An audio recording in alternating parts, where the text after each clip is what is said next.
Cube Radio. Salut, c'est Charles Dran avec l'équipe dans 5 minutes. On s'intéresse aux sciences, à l'histoire et à l'actualité.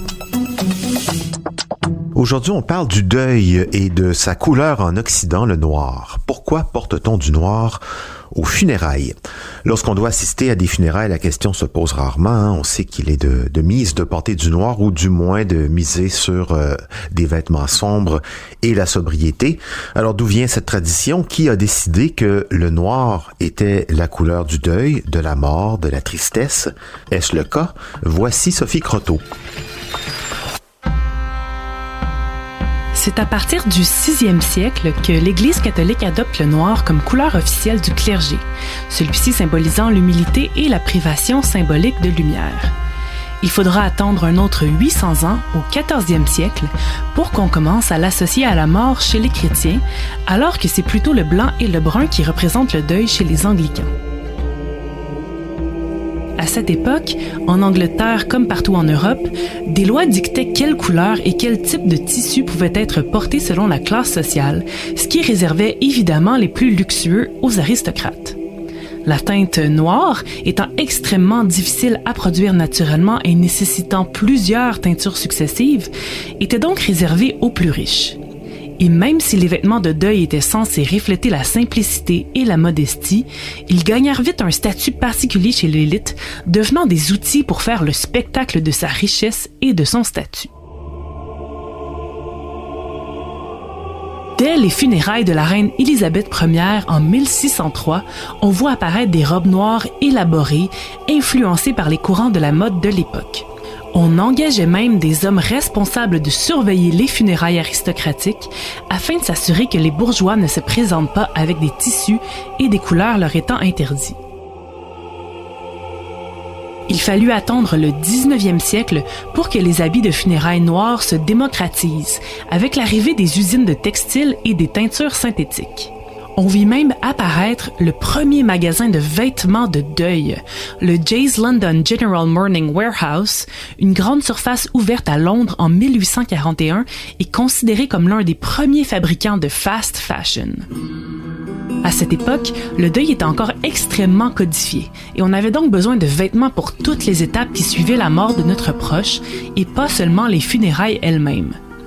Pour les veuves, cette période durait 2 ans et demi avec des couleurs et des tissus spécifiques à changer à chaque quelques mois.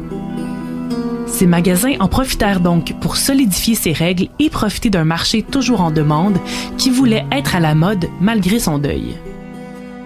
Le fait que les règles rigides du deuil se mélangent soudainement aux dernières tendances mode créa quelques petites surprises, comme le fameux port du voile chez les veuves. Traditionnellement, le voile était porté par les femmes pour signifier leur peine et se protéger des regards puisqu'il était originalement un symbole que les religieuses portaient pour montrer modestie et chasteté. Mais avec le temps, le voile devint un véritable symbole de sex appeal puisqu'on savait que les femmes qui les portaient étaient libres et potentiellement séductrices. Les traditions s'estompèrent avec la mort de la reine Victoria en 1901, puis la succession de la Première Guerre mondiale et de la Grande Dépression. La population entière était endeuillée et n'avait plus les moyens de suivre les règles extravagantes du deuil, ni de suivre les courants toujours changeants de la mode. Le noir resta de mise pour les funérailles, mais disparut peu à peu du quotidien, comme il n'était plus porté pendant de longs mois suivant la mort d'un proche. Ce n'est que dans les années 80 que le noir refit surface dans le monde de la mode, en plus de devenir la couleur officielle des mouvements alternatifs goth et punk. Aujourd'hui, le noir est encore de mise lors des funérailles, mais on vise surtout la sobriété.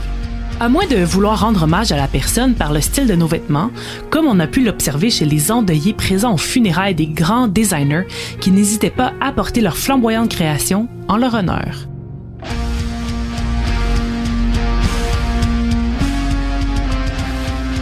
Ouais, c'est quand même étonnant que le fait de porter du noir soit passé d'un signe de supériorité à un symbole d'égalité, que le noir soit devenu une couleur rassembleuse à l'occasion de deuil, que ça crée un sentiment de communauté entre les gens endeuillés, peu importe le rang, la classe sociale, donc bien loin du spectacle de l'aristocratie du 17e siècle. Mais attention, le noir comme couleur du deuil, ce n'est pas universel. Au Japon, en Inde, on porte généralement le blanc.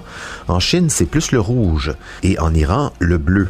Seule caractéristique universelle, c'est cette idée de tous s'habiller de la même couleur pour former une communauté rassemblée pour dire adieu à un être cher. Merci Sophie Croteau, c'était en 5 minutes.